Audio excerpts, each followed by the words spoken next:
Assalamualaikum warahmatullahi wabarakatuh.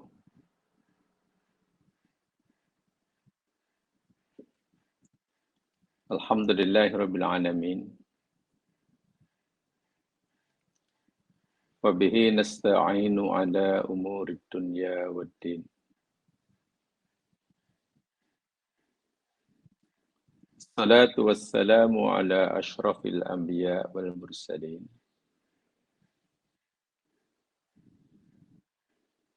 Nabiyina wa rasulina Muhammad sallallahu alaihi wasallam al-mab'uts rahmatan lil alamin. Wa ala alihi wa ashabihi wa atba'ihi wa man ihtada bihadyihi wastanna bisunnatihi ila yaumiddin.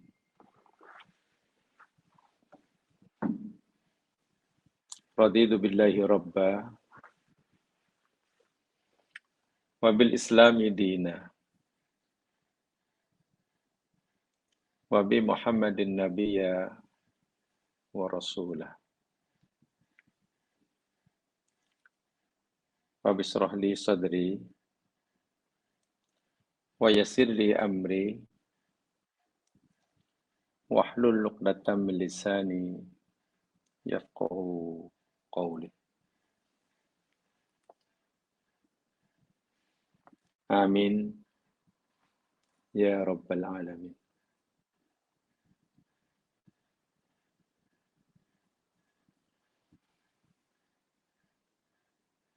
Dipanjatkan doa kepada Allah Subhanahu wa taala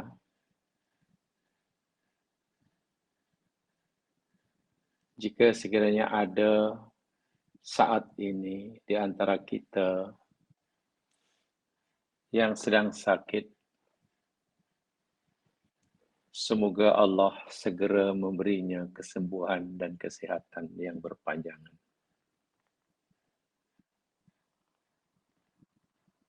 Jika sekiranya ada saat ini di antara kita yang sedang menghadapi masalah, apapun jenis masalahnya, masalah keluarga, masalah anak, masalah ekonomi, masalah pekerjaan, apa sahaja, dipohonkan kepada Allah agar Allah segera memberikannya jalan keluar sehingga dapat mengatasi dan menyelesaikan masalahnya. Jika ada di antara kita yang masih terlena dengan kehidupan duniawi, leka dan lupa akan tujuan ia dihidupkan oleh Allah di sini dan sekarang,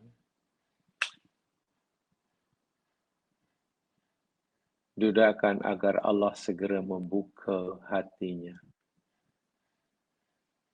menyadari kesilapan yang dilakukan selama ini, meyakini, mengetahui dan meyakini akan tujuan hidup yang sebenarnya. Jika saat ini di antara kita ada yang sedang mempunyai hubungan yang tidak baik sesama keluarga, kawan, handai taulan, teman sekerja, sepejabat, diharapkan agar Allah segera dapat menyatukan hati-hati mereka semula. Dan juga dipohonkan pada Allah dosa-dosa kita selama ini diampunkan olehnya. Amal-amal kebaikan yang kita lakukan diterima olehnya dan diberinya balasan pahala sesuai dengan sifatnya yang maha pengasih lagi maha penyayang. Amin. Ya Rabbal Alamin.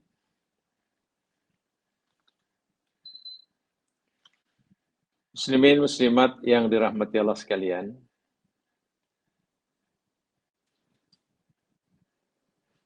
di pagi hari yang mulia ini, kita akan teruskan insyaAllah siri kajian tadabbur kita,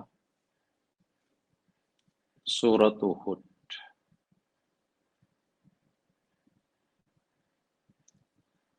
Dan kita telah sampai kepada ayat-ayat yang menceritakan tentang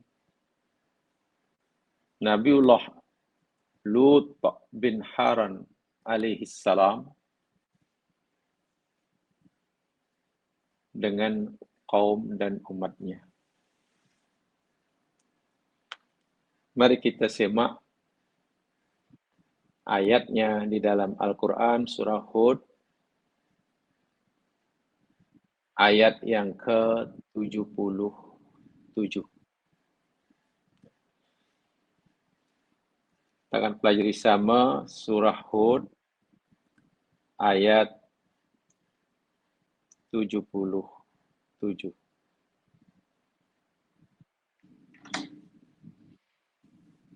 Inilah permulaan kisah Nabi Lut selepas selesai Al-Quran menceritakan pada kita kisah Nabi Ibrahim. Begitu tugas malaikat yang diutus oleh Allah untuk singgah bertamu kepada Nabi Ibrahim, selesai ceritanya, maka segeralah para malaikat pergi ke negeri, ke kampung Nabi Lut untuk melaksanakan tugasan dan perintah Allah yang lain pula.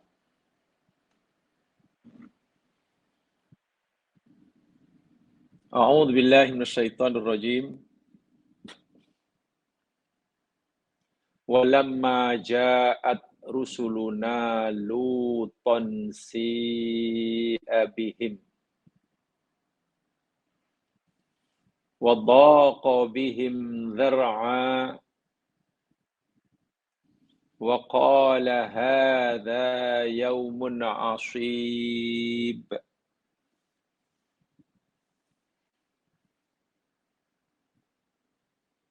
Walamma ja'at, dan ketika tatkala telah datang rusuluna, utusan-utusan kami, yakni para malaikat, Luton, datang kepada menemui Nabi Lut. Kedatangan malaikat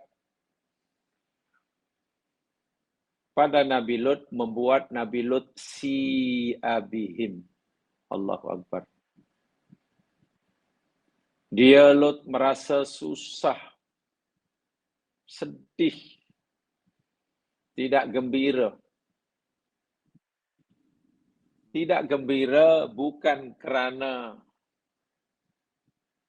tak sudi menerima tetamu, bukan.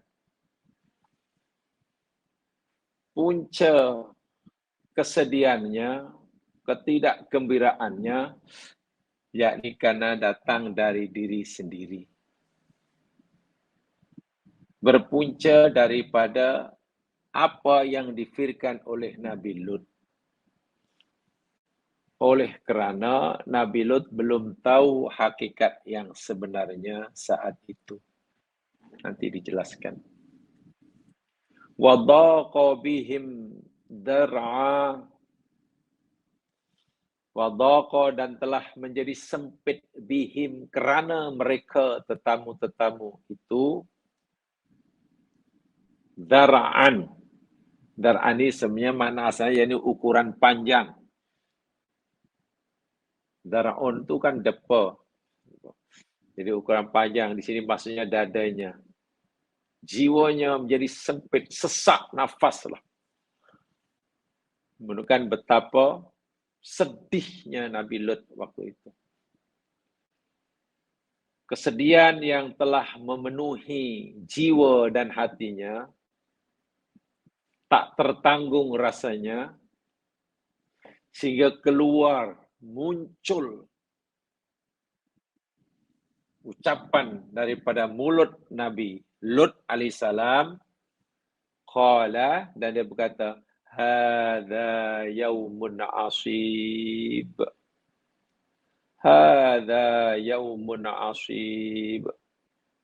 Ini adalah hari-hari yang sangat-sangat susah, sangat berat, sangat sulit. Hari di mana Nabi Lut mendapatkan tetamu yang tidak diundang dan belum dikenalinya, dianggap oleh Nabi Lut itulah hari yang paling berat. Misalkannya. Tadi saya katakan, kesusahan dan kegelisahan, ketidaknyamanan yang dirasai oleh Nabi Lut bukan kerana kedatangan tetamu. Bukan kerana Nabi Lut tidak mau menerima tetamu, tidak. Tapi berpunca daripada diri sendiri.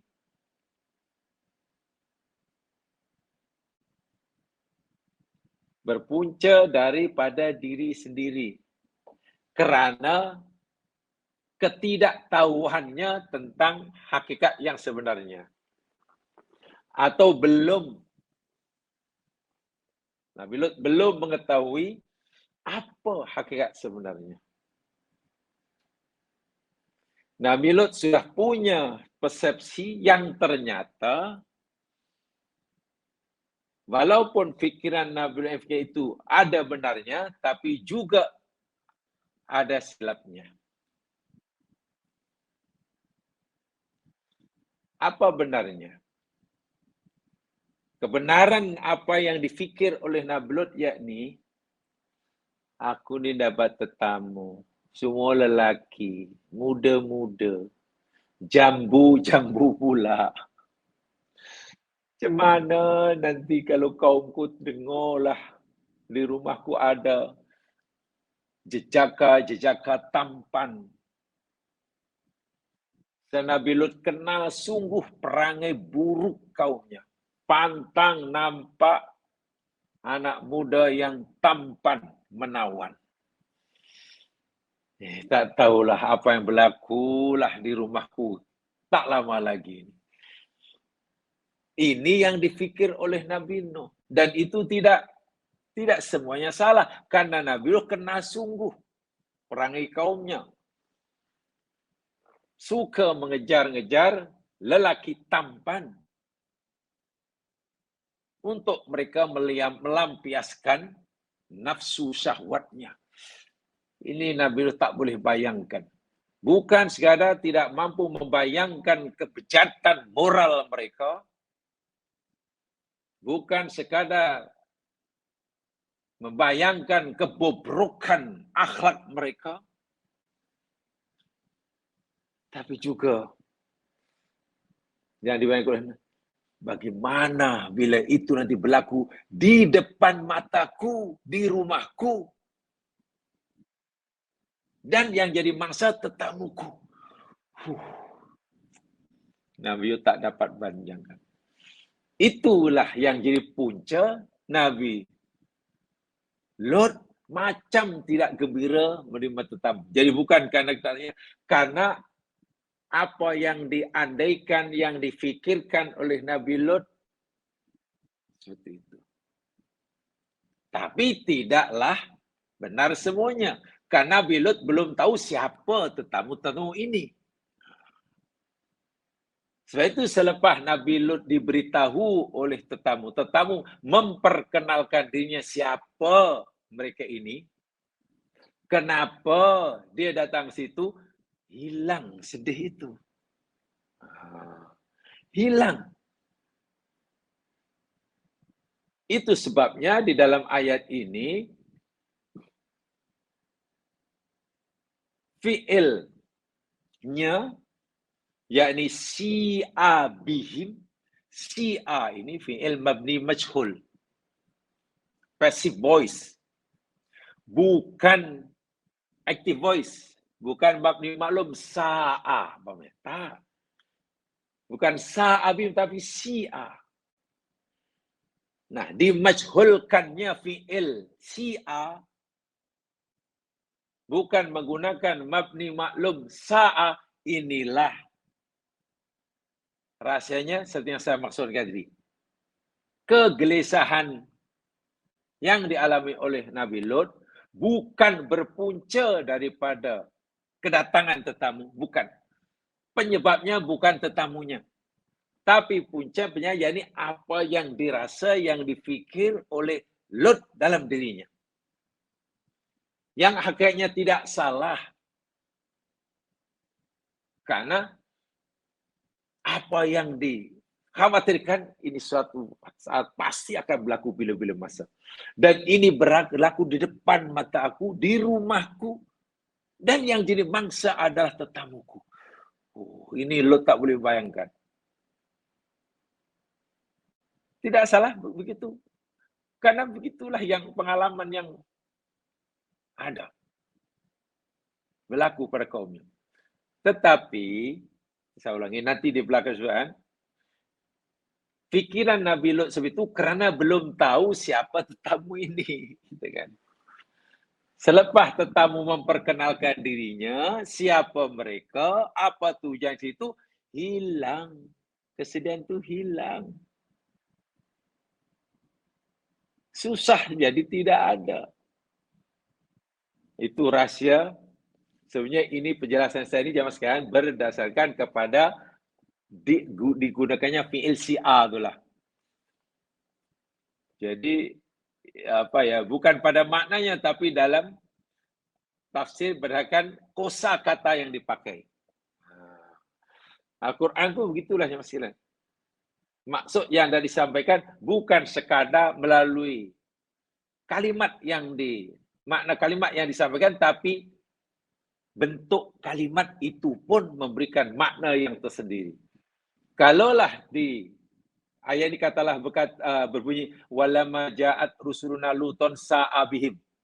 Makna Nabi Lut itu sedih kerana tetamunya. Karena rasa tak suka, kenapa kamu datang ke rumahku? Dan itu tidak mungkin seorang Nabi menolak kunjungan tetamu. Tak mungkin. Sebab itu Allah gunakan si'a. Oh, dalam sekali jamaah sekalian, ya. Itu ada. Ya, kita boleh nampak itu kalau minta maaf, ya insya-Allah. Kalau kita sedikit ada ilmu balaghah, nampaklah teman-teman macam itu. Nampak waktu itu. Jadi, kerana fikiran Nabi Nabi Lut, itulah yang mengganggu jiwanya. Dan itu tidak salah.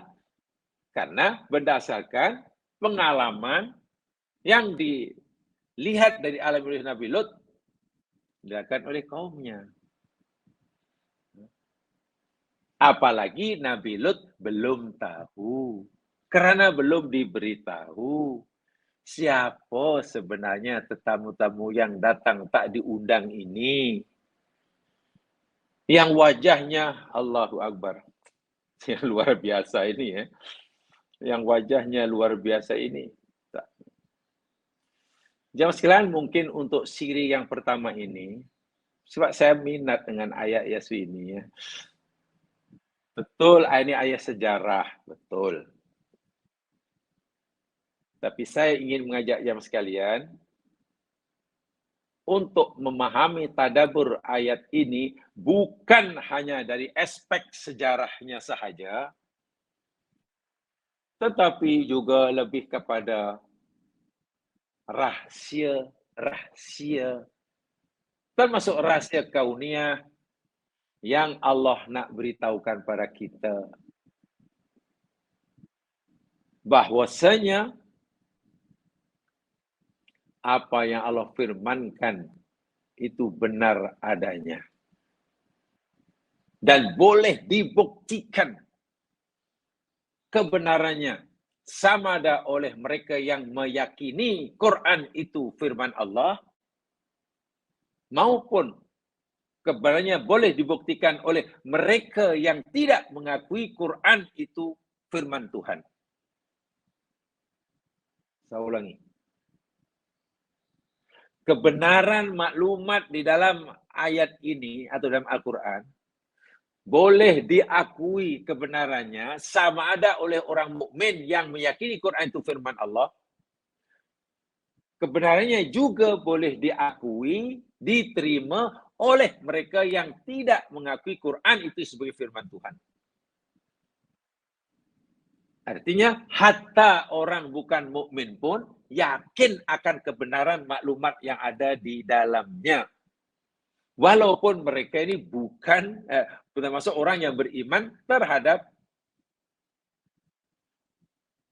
Allah yang berfirman. Disinilah nilai ijaznya yang luar biasa. Yaitu mungkin, saya kata tadi, untuk siri yang pertama bagi ayat ini, saya ingin mengajak jemaah untuk melihat, untuk mengkaji aspek ijaznya. Bukan aspek sejarahnya, lebih aspek ijaznya. Nilai kemukjizatan Al-Quran. Di mana kebenarannya tidak dapat disanggah jika ada orang yang coba melawannya, menyanggahnya, menafikannya, pasti kalah. Pasti akan dapat dilemahkan. Karena ijaz di mana kemampuan melemahkan, mengalahkan. Sesuatu yang punya kemampuan melemahkan disebut mukjiz. Bila kemampuan mengalahkan penentangnya itu sangat kuat dan ketara, ditambah tak menjadi mukjizat. Baik. Jamaah yang dirahmati Allah sekalian. Jadi ya, yang saya mengajak jemaah sekalian pagi hari ini bukan daripada aspek tafsirnya ya, katalah apa kata Ibnu Katsir, apa kata Imam Al-Baghawi, apa kata Imam As-Sa'di, bukan, belum ke situ ya. So, aspek sejarahnya insya Allah jamaah mudah memahaminya. Jika ayat sebini karena itu sejarah, lalu jamaah mengkaji daripada maklumat sejarah, insya Allah tidak susah, mudah. Tapi lagi sekali, saya ingin mengajak jamaah sekarang untuk melihat dari aspek yang lain pula. Kita ingat tadi, kita pandai pada angle yang lain pula. Yakni aspek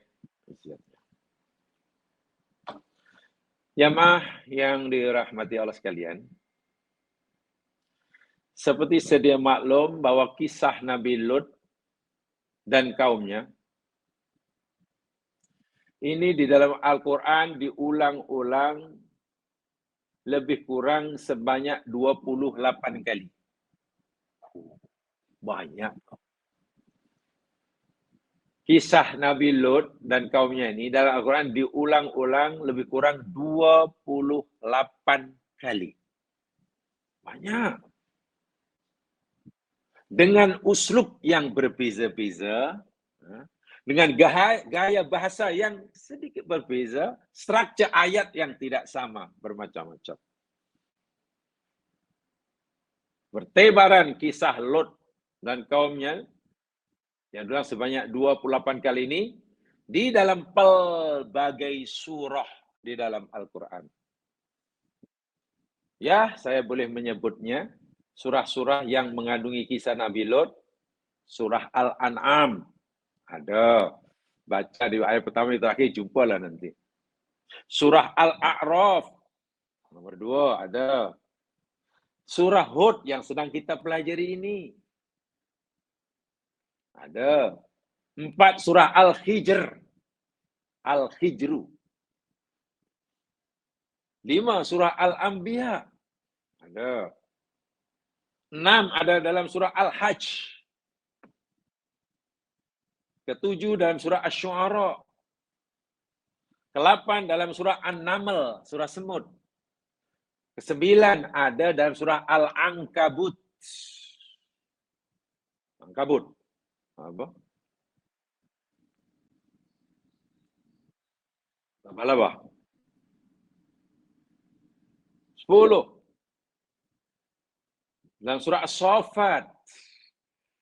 As-Saffat. Seterusnya dalam surah Qaf. Qaf. Qaf wal Qur'anil Majid. Itu ada. Seterusnya dalam surah Az-Zariyat. Ada di situ. Az-Zariyat. Dalam surah Al-Qamar. Dan terakhir dalam surah At-Tahrim. Itulah surah-surah Al-Quran yang di situ ada kisah Nabi Lut alaihissalam. Al-An'am, Al-A'raf, Hud, Hijr, Anbiya, Hajj, Su'ara, Namal, Ankabut, Saffat, Qaf, Dariyat, Qamar, dan At-Tahrim. Banyak kan? Banyak. Dengan dalam bentuk ayat yang berbeza-beza, uslub ayat yang bermacam-macam, kerana maklumat yang tidak disampaikannya berbeza. Katalah, susunan ayat, struktur ayat, dalam kisah Nabi Lut dalam surah Hud, bunyinya seperti ini umpamanya. Walamma ja'at rusuluna Luton si'a bihim wa dhaqa bihim dar'a wa qalat, sampai nanti ayat ke selepasnya 77, 78, 79, 80. Dia dalam surah Al-An'am lain susunannya. Surah kenapa berbeza sedangkan dia kisah? Kan semua kisah sejarah. Kenapa cara Allah mentakbirkannya dengan menggunakan struktur ayat, tarkibul jumlah yang berbeza-beza. Bahkan ada pemilihan kosakata yang tidak sama. Nah, inilah yang perlu kita gali. Walaupun tajuknya sama, kisah sejarah Lut. Nah, itu pasti ada maklumat yang tersendiri. Sebagai pengetahuan jemaah sekalian, dan ini ya mungkin sedikit mengulang, Quran menceritakan pada kita kisah Nabi Lut alaihissalam, yakni Lut bin Harun, anak saudara Nabiullah Ibrahim alaihissalam. Jadi berbeda pakcik dia. Nabi Ibrahim itu uncle bagi Nabi Lut. Dan ia beriman kepada Nabi Ibrahim, termasuk orang yang awal-awal beriman kepada kenabian dan kerasulan Nabi Ibrahim, yang dapat gelaran Abul Anbiya itulah. Bahkan Nabi Lut menemani Nabi Ibrahim berhijrah, meninggalkan negeri asal non di Babilonia, pergi ke Palestina, Asia Barat, negeri Syam. Karena Allah Subhanahu wa taala hendak melantik dan mengutuskan Nabi Lut sezaman dengan Nabi Ibrahim pakciknya ke tempat yang berbeza. Nabi Lut diutus oleh Allah untuk berdakwah ke negeri ataupun kampung yang bernama Sadum dan Amurah. Negara Sadum, bukan Sodom ya, Sadum dan Amurah. Maknanya itu pilih barangkali ya. Orang yang Nabi Lut itu yang laki suka laki itulah.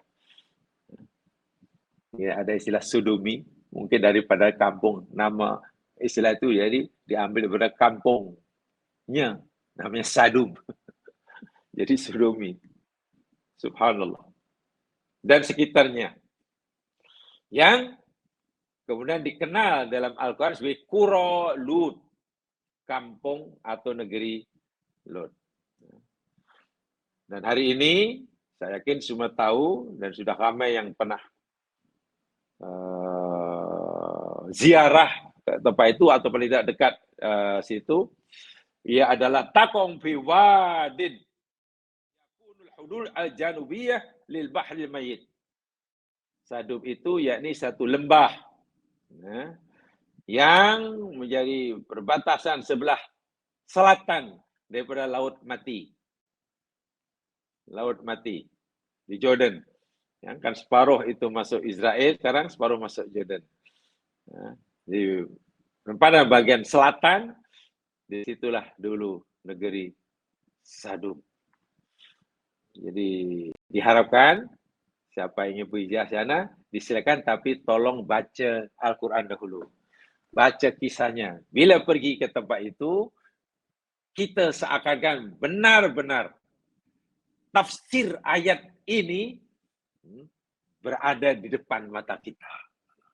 Sebab kalau tidak ada kisah sejarah di sebaliknya berdasarkan dalam Al-Quran, ya mungkin kita pergi macam tak dapat apa-apa kepuasan lah. Apa gunanya tengok laut, super juga, tak ada benda pun. Pemandangan tak cantik pun. Tak cantik pun, masih cantik Port Dickson. Pemandangan masih cantik Laut Port Dickson. Cantik Krabi, umpamanya. Ya. Tapi coba kalau kita dah ada bekalan maklumat sejarah yang berlaku lebih kurang 2000 tahun sebelum kenabian Nabi Muhammad SAW, baru kita, oh ya. Dan tidak mudah Nabi Lut alaihissalam ini diutus oleh Allah kepada kaum yang sudah sangat bobrok akhlaknya, bejat moralnya. Mereka mengalami satu kebobrokan moral, dekadensi moral yang sangat parah sekali. Yang sangat parah sekali. Karena mereka ini ya mempunyai tabiat yang luar biasa. Ya, as-sulud al-jinsi. Ya, yakni satu kelainan jiwa yang pelik bin ajaib. Karena mereka punya kecenderungan syahwatnya kepada lawan sejenisnya. Yang sejenis dengannya. Laki suka lelaki. Dan itu luar biasa buruknya. Sehingga Quran sendiri memberitahu kita perbuatan mereka ini tidak pernah dilakukan oleh makhlukku satu pun, kata Allah, sebelum mereka. Maknanya kaum Nabi Lut lah pengasas perbuatan yang sangat-sangat keji dan terkutuk ini. Gitu. Jamaah sekalian, pertama saya ingin sampaikan yakni daripada segi tadi, saya ajak jelasan dari segi ijaznya. Dari sudut, dari aspek ijaz. Min jawanibil i'jazi. Dari aspek kemukjizatan Al-Quran, sama ada al-ijazut tarihi atau al-ijazul ilmi. Sama ada kemukjizatan dari segi sejarah istrinya,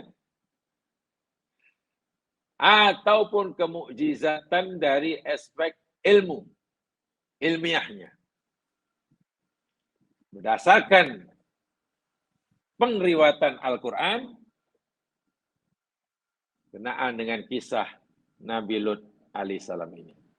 Pertama, saya ingin mengajak yang sekarang untuk memahaminya, yakni al-ijazut tarihi li riwayatil Qur'aniyah. Mukjizat Al-Quran dari aspek sejarah. Dari aspek sejarah. Bahwa Al-Quran punya nilai ijaz dari aspek sejarah. Dalam hal ini kisah Nabi Lut alaihissalam. Begini, jamaah sekalian, Al-Quran memberitahu kita kisah Nabi Lut ini, yakni 28 kali tadi saya sebutkan, dalam puluhan ayat tadi, dengan bahasa yang sangat tinggi, uslub balaghah yang luar biasa. Termasuklah dari segi sejarahnya. Perlu diketahui oleh kita bahwa peristiwa Lot dan kaumnya ini, menurut pakar sejarah, yang boleh dikatakan diakuilah oleh majoriti ahli sejarah, ini berlaku lebih kurang 2000 tahun sebelum Nabi Muhammad SAW. Jadi kalau daripada sekarang maknanya dah kira 3500 tahun lah kalau daripada zaman kita sekarang. Artinya berlaku 2000 tahun sebelum turunnya Al-Quran. Senang cerita begitu. Senang cerita begitu. Dan Al-Quran tiba-tiba 2000 tahun selepasnya sampai sebab itu ada seorang nabi namanya Muhammad Rasulullah, terkenal ummi, tidak pernah membaca, tak menulis, tak dikenal oleh pengkaji sejarah, tak baca, tidak menghabiskan masanya di library, katalah. Tidak kenal dunia karang mengarang. Tiba-tiba dapat menyampaikan kisah yang telah berlaku 2000 tahun dan Nabi belum lahir, tidak ada maklumat yang sampai pada baginda, tapi baginda dapat menyampaikan dengan bahasa yang sangat-sangat indah, jalan cerita yang sangat teratur, kisah ceritanya yang sangat detail, penuh dengan maklumat-maklumat yang tidak diketahui oleh orang pada zamannya, juga oleh orang sebelumnya, bahkan juga oleh generasi selepasnya, dan baru diketahui oleh kita hari ini. Pertanyaannya, dari mana Nabi tahu cerita itu? Nak katakan Nabi pakai sejarah? Bukan. Nak kata Nabi ini menghabiskan umurnya membaca buku sejarah sebelum jadi Nabi? Juga tidak.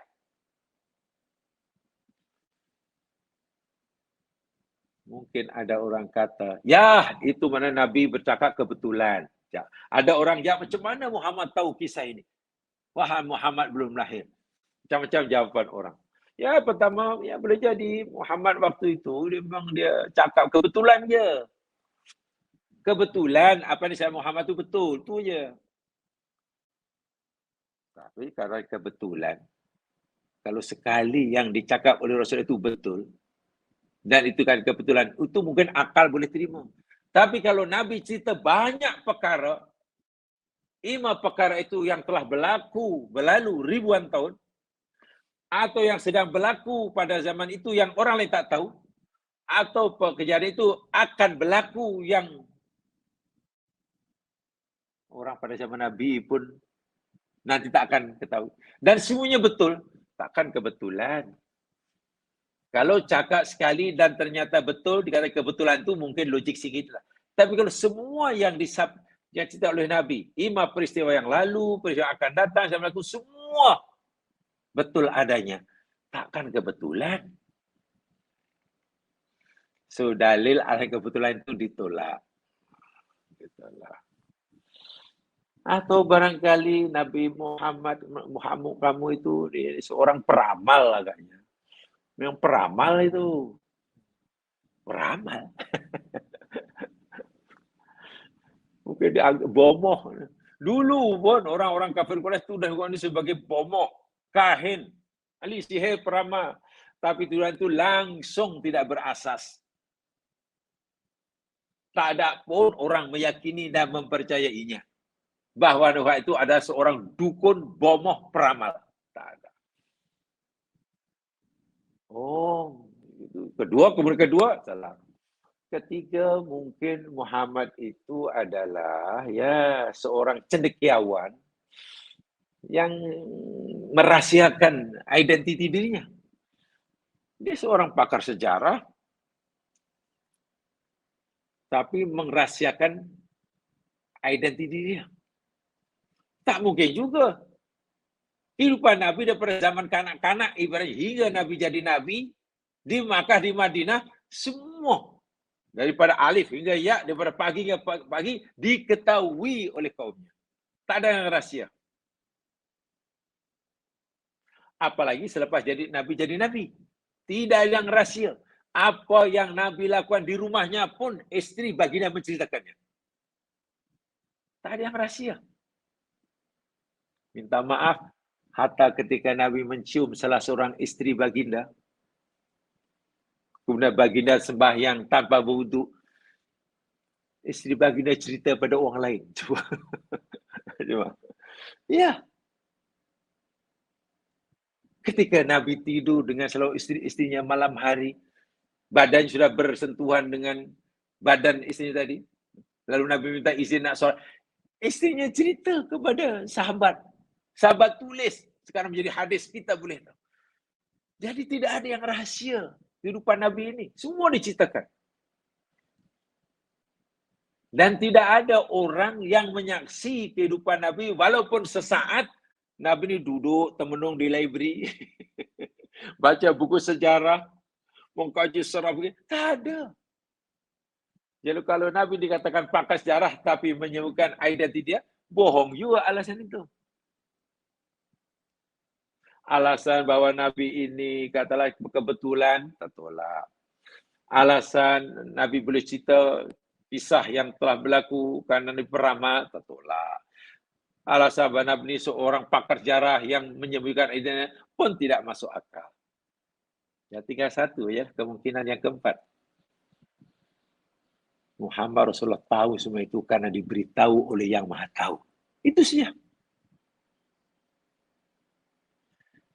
Nabimu boleh cerita macam-macam.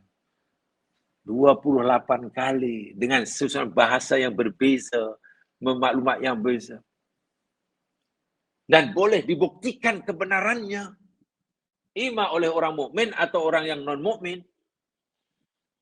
Itu bukti nyata bahwa nabimu itu, apa yang nabimu ceritakan itu, karena nabimu mendapat cerita itu daripada Yang Maha Tahu. Rabbul Alamin, Allah Subhanahu wa Ta'ala. Dan ini bukti kerasulan Nabi. Nabi bukan omong kosong, bukan cakap sesuka hati, melainkan semua yang keluar daripada mulut baginda yang mulia, in huwa illa wahyu yuha. Itu satu.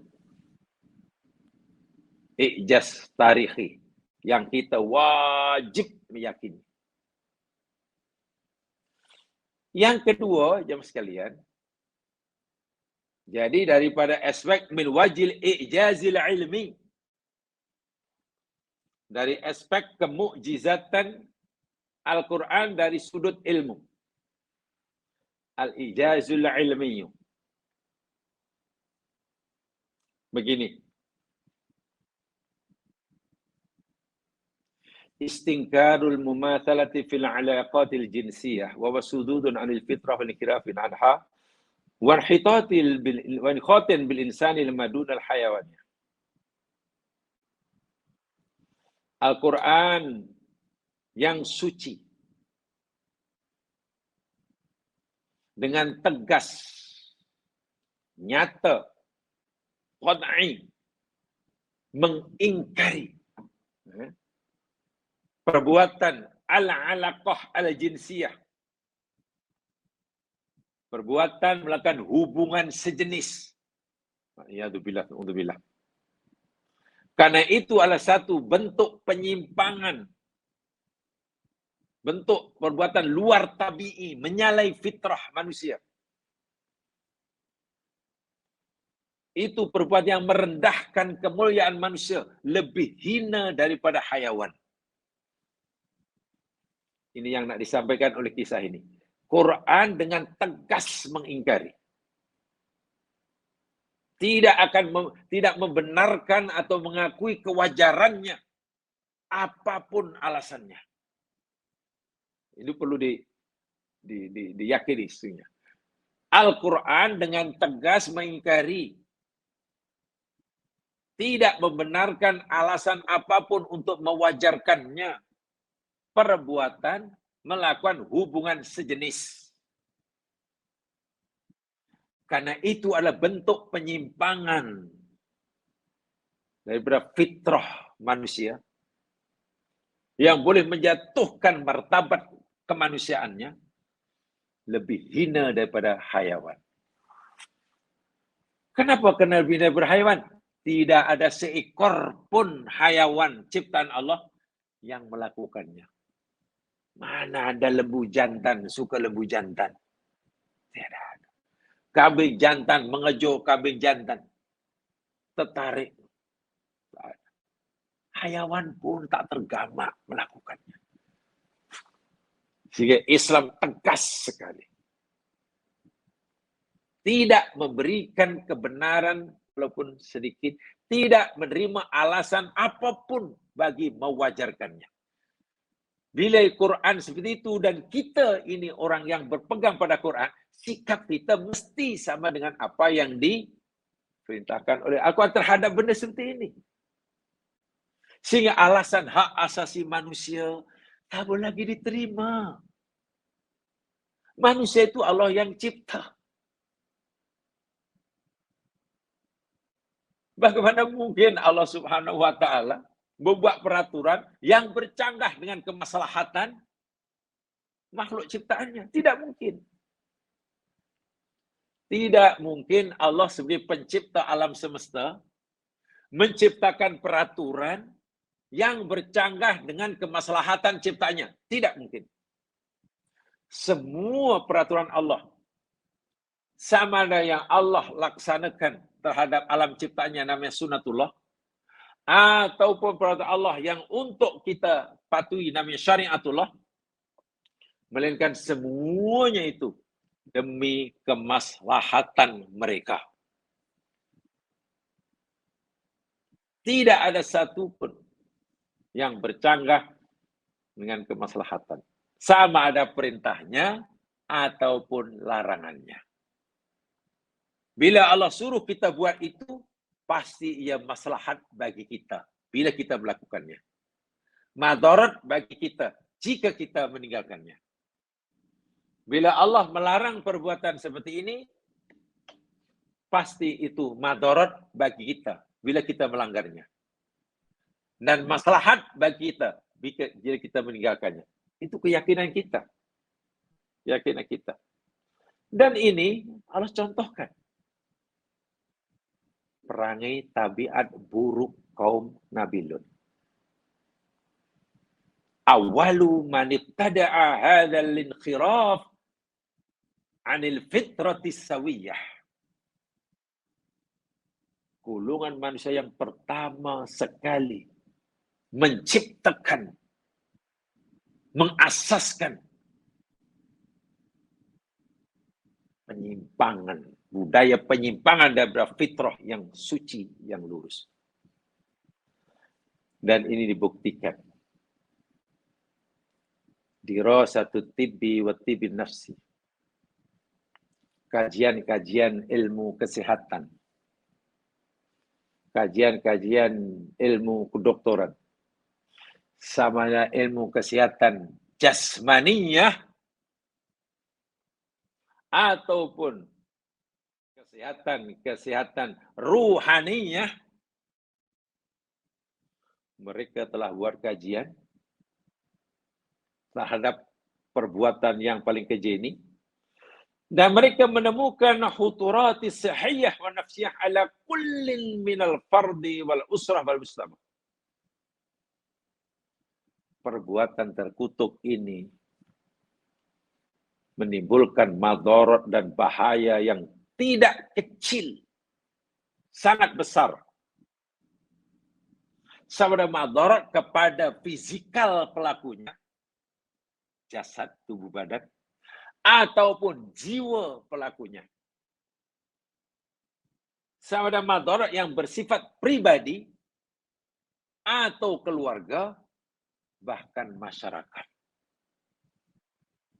Si madarat yang ditimbulkan, diakibatkan daripada penyimpangan tabiat ini luar biasa.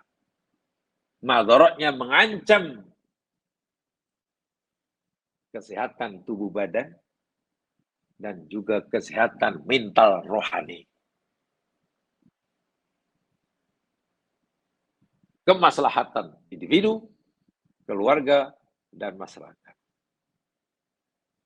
Begitu besarnya madarat yang akan ditimbulkan diakibatkan oleh penyimpangan seksual ini. Sehingga Nabi Shallallahu Alaihi Wasallam dalam hadis yang bersumber daripada Abdullah bin Abbas radhiyallahu anhuma, dirawikan oleh Imam Abu Dawud dan Turmuzi dalam sunannya. Apa kata sabda baginda? Man wajadtumuhu bi'amalin man wajadtumuhu ya'malu amala qaumi Lut. Siapa sahaja yang kamu dapati akan dia melakukan perbuatan buruk sebagaimana yang dilakukan oleh kaum Nabi Lut, homoseksual inilah. Ya, sekarang lebih luas, ada tembak perangai sekarang lagi dahsyat sebab sudah menjadi LGBT. Siapa yang kamu dapati orang melakukan perbuatan kaum Nabi Lut, apa kata Nabi? Faktuluh, bunuh oleh kamu al-fa'il, subjeknya, wal maf'ul bih, objeknya. Dua-dua kena kamu bunuh. Yang melakukannya, pelaku, dan yang jadi mangsanya. Tentulah ini jika kedua-duanya itu dengan sukarela tentu ya.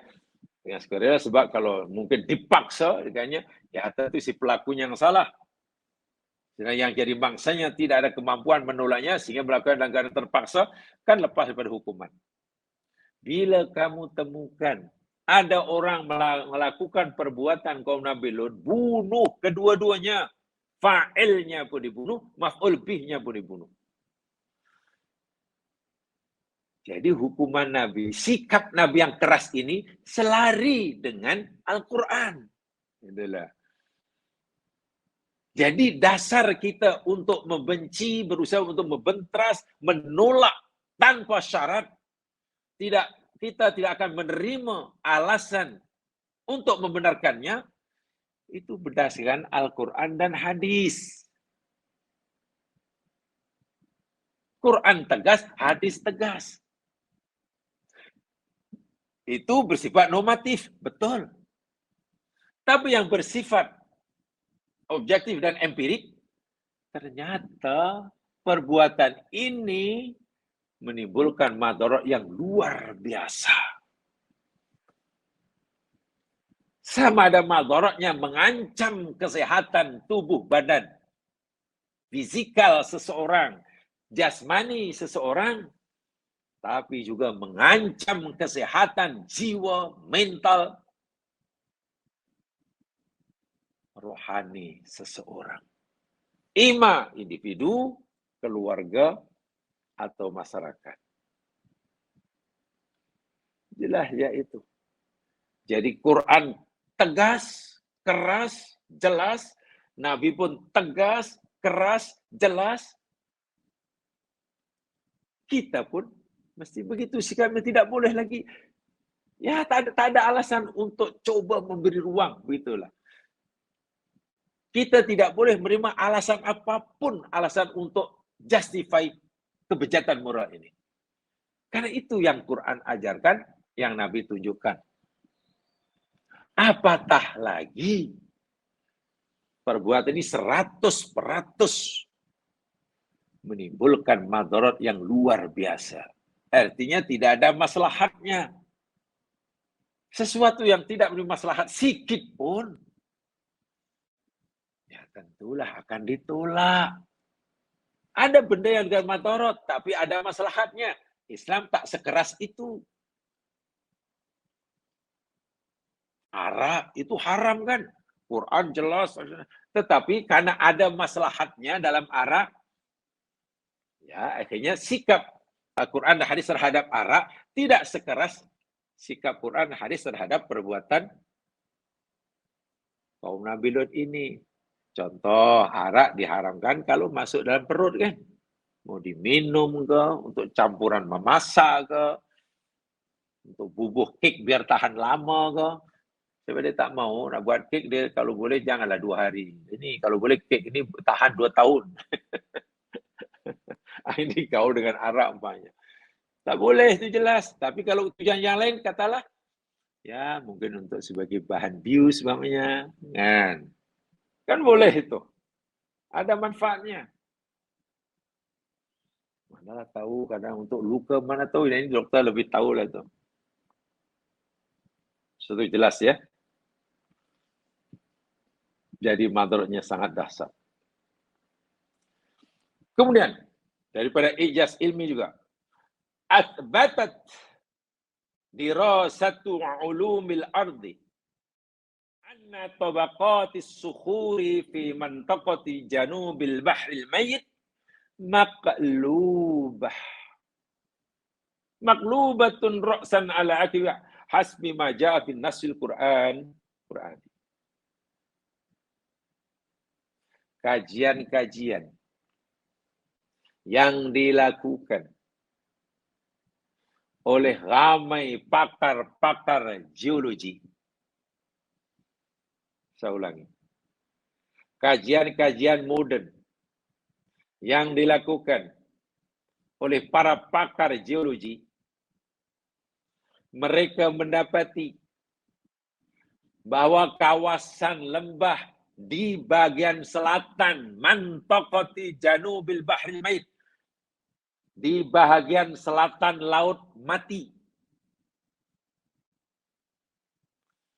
Di situ yakni terbalik.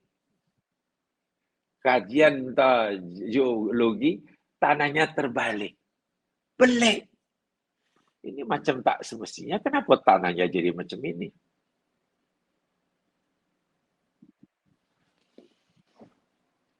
Bahasa awamnya begini jam sekalian.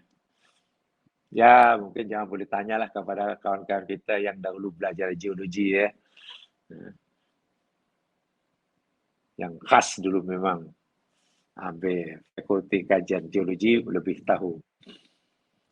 Terus terang saya tidak belajar itu, kami hanya belajar ilmu ini melalui tafsir yang diajarkan oleh mufassir saja. Jadi bukan khas. Bumi ini kan berlapis-lapis ya Mas Gila.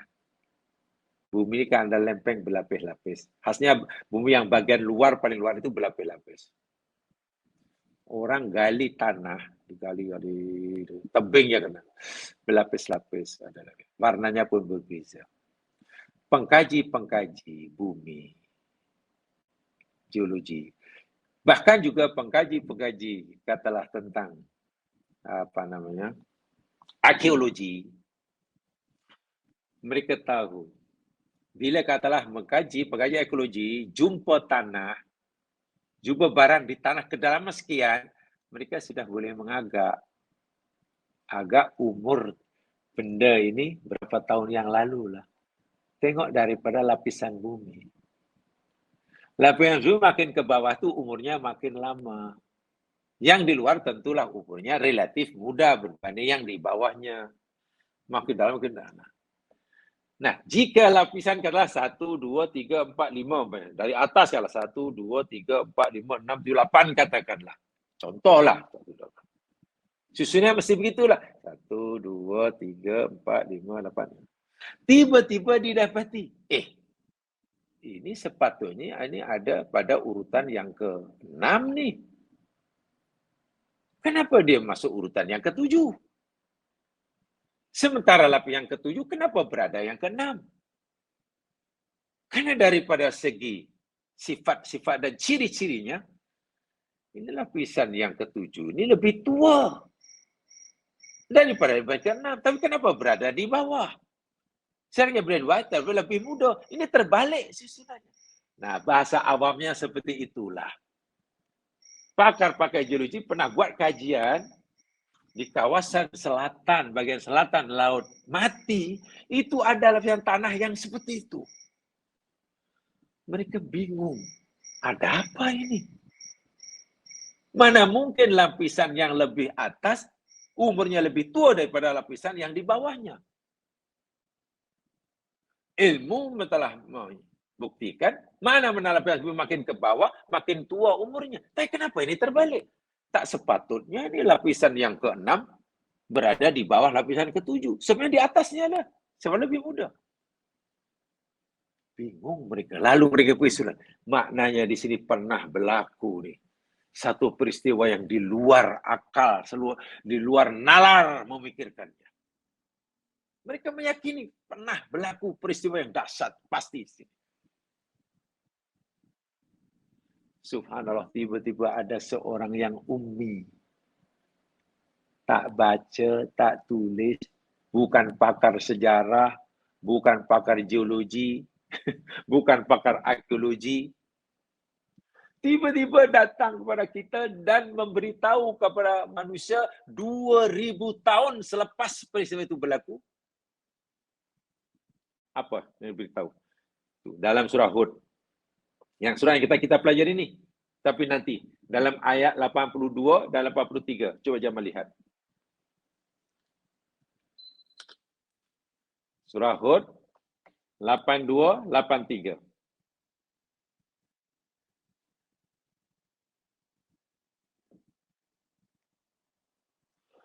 فَلَمَّا جَاءَ أَمْرُنَا جَعَلْنَا عَالِيَهَا سَافِلَهَا. Allahu Akbar, Allahu Akbar. Walillahilhamd. Falamma maka tatkala jaa telah datang amruna, perintah kami maknanya azab kami. Allah telah memerintahkan azab yang Allah akan timpakan pada kaum Lut sudah datang. Ketika berlaku, ja'alna kami jadikan sa'aliyaha yang di atas, safilaha menjadi yang di bawah. jadi tunggang langgang.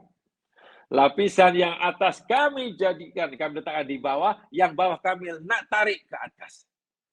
Quran bagi tahu kepada kita 14 abad lebih yang lalu. Dan Quran beritahu ini 2000 tahun selepas kejadian peristiwa ini. Yang memberitahu yakni bukan pakar sejarah, bukan pakar geologi, bukan pakar arkeologi. Pada masa turunnya, pada masa Nabi memberitahu ini, belum ada sesiapa yang tahu bagaimana keadaan tanah di Sodom, bagian selatan Laut Mati ini. Belum ada yang tahu. Ketika Nabi beritahu inilah, orang sebelum Nabi pun tak ada yang tahu. Selepas baginda wafat, ganti Abu Bakar, sahabat meninggal, Tabi meninggal, tak ada yang tahu. Baru pada zaman moden, zaman kita, Allah izinkan hambanya diberi ilmu berkaitan dengan bumi, buat kajian dan membuktikan kebenaran apa yang dikatakan oleh Al-Quran. Walaupun Quran sebenarnya tidak perlu pembuktian akan kebenarannya. Jika orang menemukannya dan tanya, ini bukan maknanya membenarkan kata Quran, bukan. Quran tetap benar walaupun tidak ada orang yang mengetahui kebenarannya. Penemuan-penemuan saintifik yang dilakukan oleh orang hari ini bukan membuktikan kebenaran Al-Quran. Karena apa? Karena Quran sentiasa benar dan terus benar walaupun tidak ada orang yang menemukan kebenarannya. Habis kalau apa faedah penemuan saintifik tadi, kebenaran tadi? Faedahnya untuk kita supaya kita lebih yakin akan kebenarannya. Sebelum penemuan saintifik itu ada, kita sudah yakin Quran benar. Dengan diketemukannya bukti saintifik, makin yakin. Yang yakin bertambah yakin, yang ragu menjadi yakin. Tapi ingat, Jangan kita berfikir, saya ulangi, jangan kita pernah berfikir dengan penemuan-penemuan saintifik hari ini akan menambahkan nilai kebenaran Al-Quran. Salah itu. Kebenaran Al-Quran tidak akan bertambah. Walaupun bukti-bukti saintifik telah ditemukan. Kerana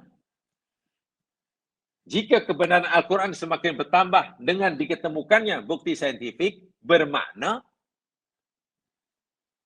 kebenaran Al-Quran akan kurang, bahkan akan hilang jika tidak ada orang yang menemukan bukti saintifiknya. Betul.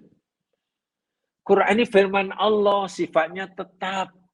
Semua orang mau percaya atau tidak, Quran tetap benar. Semua orang percaya mengakui kebenarannya, nilai kebenaran Al-Quran tidak bertambah. Semua orang mendustakannya, nilai kebenaran Al-Quran tidak akan berkurang. Keyakinan kita semesti seperti itu. Jangan salah persepsi tentang Al-Quran. Tengok, Allah sudah cerita. Dan Nabi menyampaikan ini 2000 tahun selepas berlaku peristiwa tersebut. Dan pada masa Nabi, belum diketemukan bukti betulkah bumi Sodom itu terbalik dalam arti kata, ada lapisan yang sepatutnya di bawah, tapi berada di atas, yang atas menunjukkan pernah berlaku inkilab, balik, maklubah. Bahasa ini panggil maklubah itu terbalik lah. Mungkin ramai yang pandai masak nasi maklubah ya. Sehingga yang terbalik bukan bumi, ya, nasi pun maklubah. Ya, sepanjang hidup saya baru tahu lihat betul nasi maklubah itu macam itu. Rasanya baru sekali. Dan itu memang orang-orang Palestin pandai lah, ya. Orang Palestin pandai. Karena kemudian waktu itu dijamu oleh sahabat Palestin sana, dimasakkan nasi maklubah rumah dibalik. Jadi bukan diciduk-ciduk itu, letak di periuk diangkat. Diangkat. Nah, jadi nasinya di bawah, lauknya akhirnya di atas karena asalnya masa dalam beduk, nasinya lauknya di bawah, ikan kapal, daging kan. Maklubah. Ini betul maklubah. Tengok Allah berfirman, maka tatkala azab kami menimpa mereka, kami jadikan aliyah. Ali itu yang atas, kami jadikan safilah. Jadi bawah. Wa amtarna 'alaiha hijaratan min sijil. Allahu akbar walillahil hamd.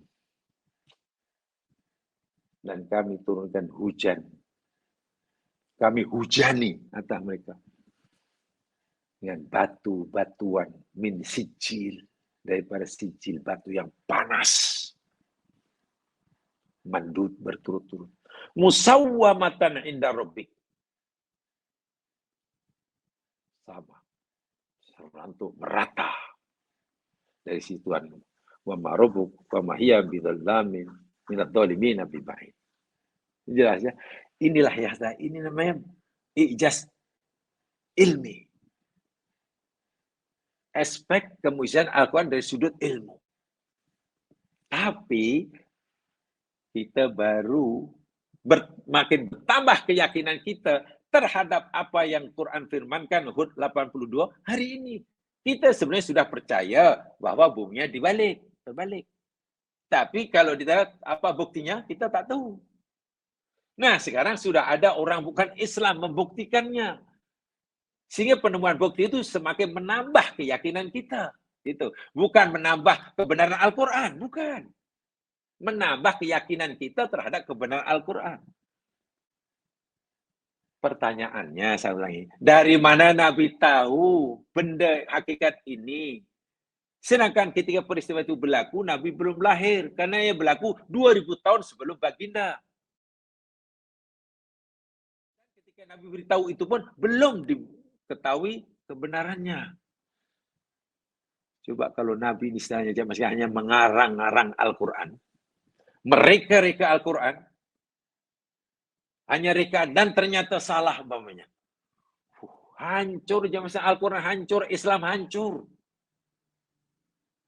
Apa ni? Muhammad cerita lain, realiti lain. Oh, tiba-tiba Muhammad cerita Chili itu manis. macam madu. Katakanlah. Tapi Raja Chili itu pedas. Apa ni? Mana mungkin. Gitulah. Nabi tahu karena diberitahu oleh yang Maha Tahu. Jadi yang beritahu ni Allah. Yang menghendaki berlakunya bencana itu pun Allah. Jadi berlakunya bencana itu perbuatan Allah. Ini firman Allah. Sehingga tidak mungkin Allah berfirman lain, buat lain. Tidak mungkin Allah buat lain, cakap lain. Disinilah. Sehingga bertemu antara kebenaran firman-Nya dalam Al-Quran dengan kebenaran yang kita temukan dalam ciptaannya. Indah sungguh. Akhirnya kedua kebenaran ini bertemu. Sehingga banyak cendekiawan kini memberi nasihat pada kita. Bila kita ingin paham betul dan keyakinan bertambah terhadap Al-Quran, pelajari ciptaan Tuhan. Lebih-lebih lagi jika ayat itu cerita tentang ciptaan. Tidak mungkin kita memahaminya melalui firman-Nya saja tanpa mempelajari ciptaannya yang Dia firmankan dalam firman-Nya. Faham ya jemaah sekalian? Itu bukti mukjizat. Dan tak boleh dinafi. Sebab bahasa ini bahasa yang sangat halus. Lalu ke berikutnya, siapa yang menggerakkan ada saintis yang bukan Muslim? Sanggup menghabiskan masa, umur, tenaga, wang ringgit istilahnya. Penat, susah, payah buat kajian. Siapa yang menggerakkan? Mereka bukan orang Islam. Allahu Akbar walillahilham. Begitulah Allah Subhanahu wa taala nakjutkan kuasanya supaya manusia ini mudah beriman kepadanya. Tapi masih ramai manusia yang degil. Walaupun Allah telah tunjukkan kekuasaannya seterang-terangnya, terang benderang lah. Tapi masih ada juga yang memilih menempuh jalan kegelapan. Wa'iyadzubillah. Kemudian, jemaah sekalian, di dalam ayat yang ini kaitannya dengan mukjizat. Kisah Nabi Lut juga disebutkan tadi saya katakan dalam surah Al-Ankabut. Tengok ya. Dalam surah Al-Ankabut ayat 35. Lihat Al-Ankabut ayat 35.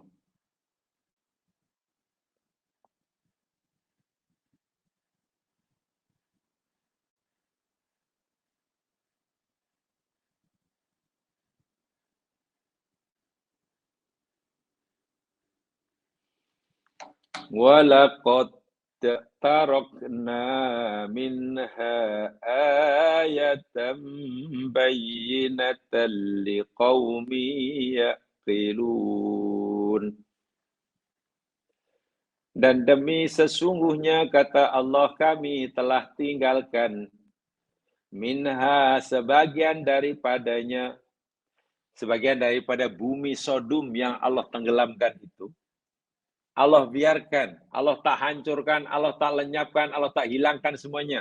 Sebagainya Allah tinggalkan, ada bakinya. Kenapa Allah tinggalkan? Kenapa tidak hancurkan, lebur semua 100%? Allah kata, oh aku tinggalkan sebab itu karena ayatam bayyinah. Aku mau ia akan menjadi tanda, bukti yang nyata, yang tak mungkin dinafi oleh siapapun yang punya akal waras, akal sehat. Liqaumi yaqilun. Jelas ya? Walaupun telah berlalu peristiwa itu beribu tahun sebelum kita, tapi masih ada kesan-kesannya yang tidak musnah, tidak hilang semuanya. Karena Allah mau ia menyediakan ayatam bayyinah, tapi liqaumi yaqilun. Bagi kaum yang tidak yakilun, ya tak nampaklah. Itu Ankabut 35. Coba kita sambungkan, kaitkan dengan Ad-Dhariyat 37. Jadi Ankabut 35, Jumto Ad-Dhariyat 37. Kita kaitkan. Dhariyat 37. Lihat ya, jangan sampai tak lihat, sampai jumpa. Sebab kalau tidak nanti kajian seperti ini kalau tak lihat sendiri susah nanti.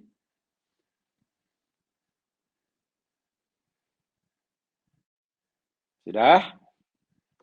A'udzu billahi minasy syaithanir rajim.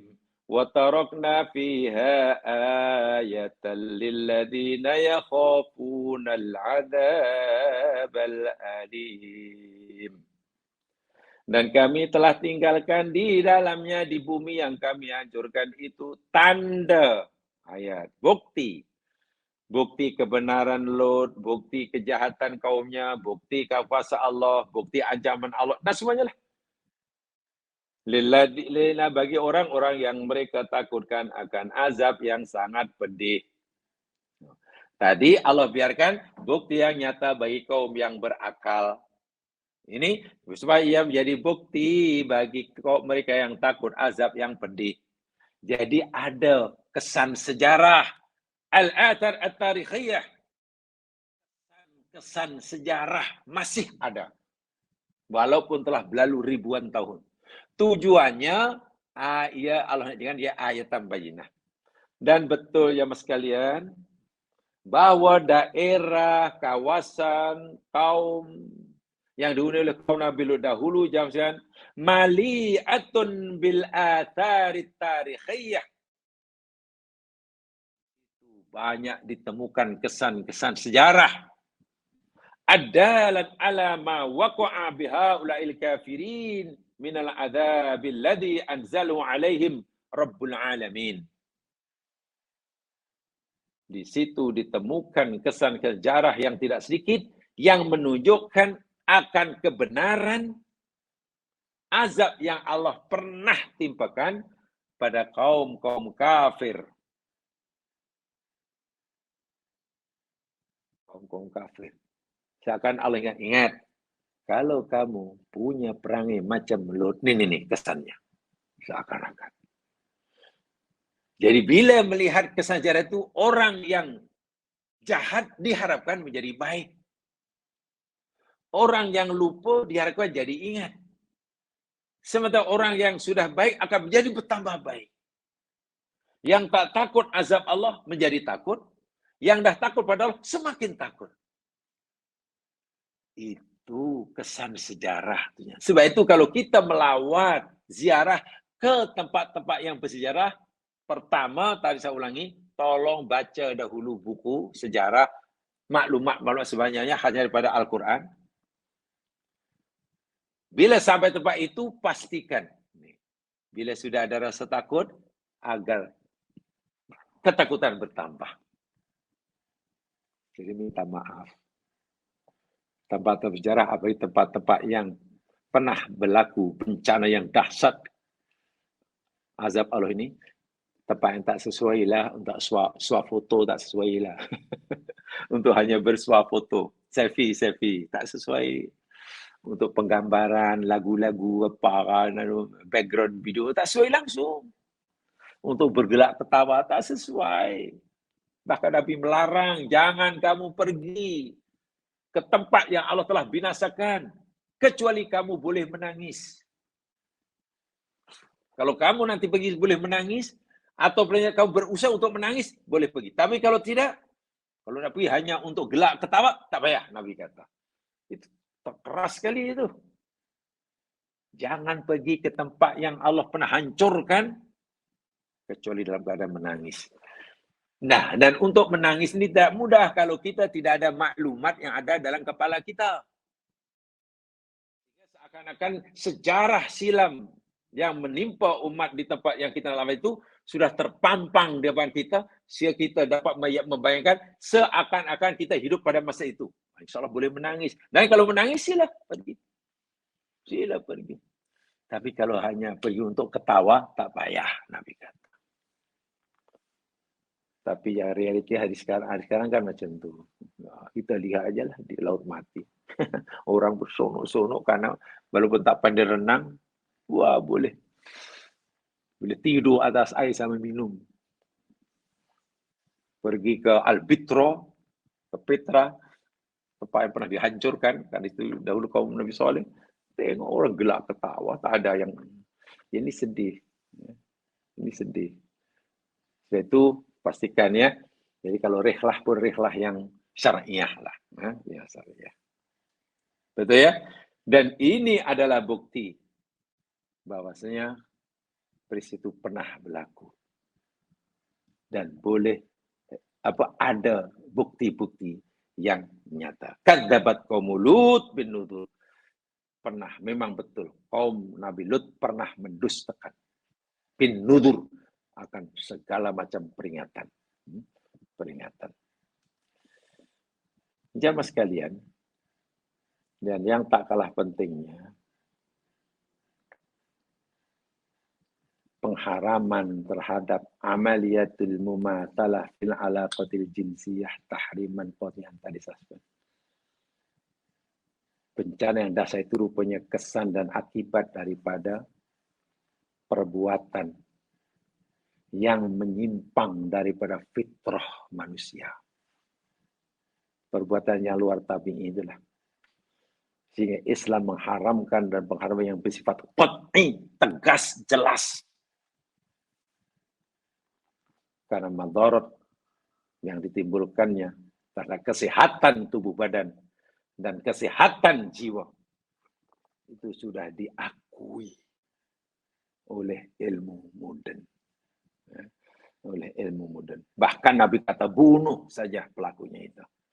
Itu menunjukkan untuk membendung, bukan sekadar untuk menghalang turunnya azab yang dahsyat, tapi juga untuk membendung merebaknya penyakit yang sangat berbahaya menimpa umat manusia, sama ada penyakit yang mengancam keselamatan tubuh badannya, jasmaniahnya, tapi juga penyakit yang akan mengancam keselamatan jiwa dan rohaninya.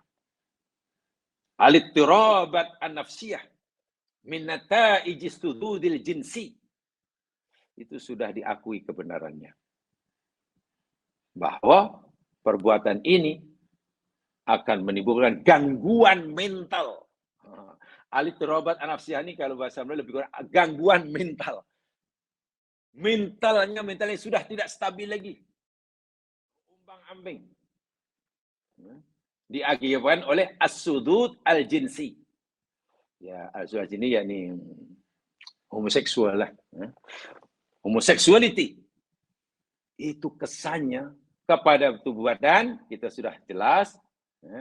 Pada tubuh badan akan menimbulkan banyak penyakit-penyakit. Al-idhar, bakteria al-fatak, ya. Contohnya AIDS, atau apa sajalah mungkin bakteri-bakteri yang sangat berbahaya, itu mengancam keselamatan tubuh badan. Dan juga ada penyakit lebih dahsyat, mengancam kewarasan jiwa manusia.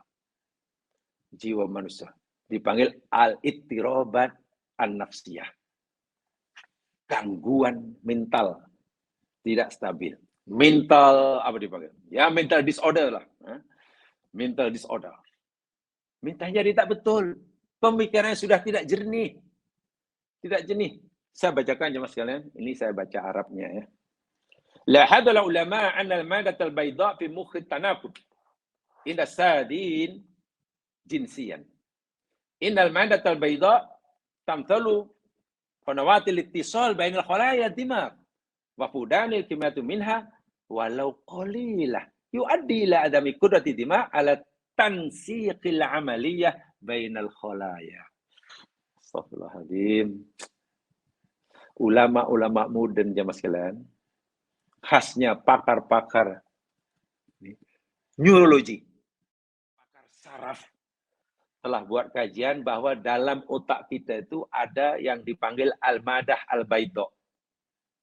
Al-madah al-bayda. Ya, orang putih panggil dia semacam white matter lah. White matter. Kalau dalam dunia perubatan, kata kawan, saya pernah tanya kawan namanya substansia alba. Substansia alba, kalau istilah Latinnya. Substansia alba. Itu satu sejenis apa namanya? Ya, merupakan zat yang menjadi penghubung antara satu sel dengan sel otak dengan sel otak. Bahasa mudahnya begini. Ini kata pakar otak ya, kata pakar otak, pakar neurologi lah. Kalau otak ini digambar, kita lihat dalam gambarnya secara mudah, ini yang paling basic dia kata. Kita akan menemukan dua warna. Satu warna kelabu, bagian kelabu. Tapi juga ada yang berwarna benda-benda yang berwarna putih. Secara mudahnya, kalau kita tengok gambar otak, image otak yang warnanya kekelabu-kelabuan itu, berkekelabu-kelabuan itu adalah sel saraf kita. Sel saraf otak itu berwarna kekelabu-kelabuan, selnya. Adapun yang berwarna keputih-putihan dipanggil al-madah al-baydha atau dipanggil substansia alba. Itu adalah kalau kalau dalam bahasa kasarnya itu wayar. Itu wayar yang menghubungkan antara satu sel otak dengan sel yang lain. Jadi ada sel otak warnanya kegelapan, ada zat yang menghubungannya sehingga antara sel dengan sel dapat berhubung sehingga dapat bekerja dengan berfungsi dengan sangat sempurna. Sekarang bila orang itu katalah melakukan punya penyakit ni homoseksual ni lah, as-sudud al-jinsi ni, bagian otak yang berwarna putih, kalau dalam bahasa kita alat yang menghubungkan, sarana penghubung antara satu sel otak dengan sel otak lain ini terjejas. Sekecil apapun penyimpangan al-ittirab an-nafsiyah akan mengakibatkan terjejasnya penghubung ini. Sehingga antara satu sel otak dengan sel otak yang lain tidak bekerja secara maksimal, tidak punya seperti fungsinya seperti biasa. Itu akhirnya otaknya tak betul. Jadi gangguan mental yang luar biasa. Mudah berubah-ubah. Sekejap suka, sekejap ini, sekejap marah. Orangnya mudah marah. Jadi sifat-sifat yang buruk mudah sekali. Dan tak pernah punya pendirian yang tetap. Hari ini kata boleh, esok kata tak boleh. Hari ini suka, mungkin lusa menjadi tidak suka. Berubah-ubah hampir setiap masa. Semakin rusak al-madah al-baydha, substansia alba, rusak, pendirian orang itu semakin tidak tetap. Sehingga kajian menyatakan, kononlah ini di barat, al-bahisun itu pengkaji, bahwa al-alaqah tabi'iyah, hubungan yang tidak normal ini, dalam bahasa dipanggil zawajul mithliyah ya. Zawajul mithliyah. Perkawinan sejenis, zawajul mithliyah. Mereka gunakan istilah, kalau istilah Latinnya, saya ingat istilahnya, el matrimonio del mismo sexo. Kalau istilah Latinnya lah. Ya. El matrimonio del mismo sexo. Zawajul mithliyah. Orang yang melakukan hubungan perkawinan sejenis, laki kawinan laki, perempuan kawinan. Menurut kajian terkini, la tadumu li akthar min sanatin.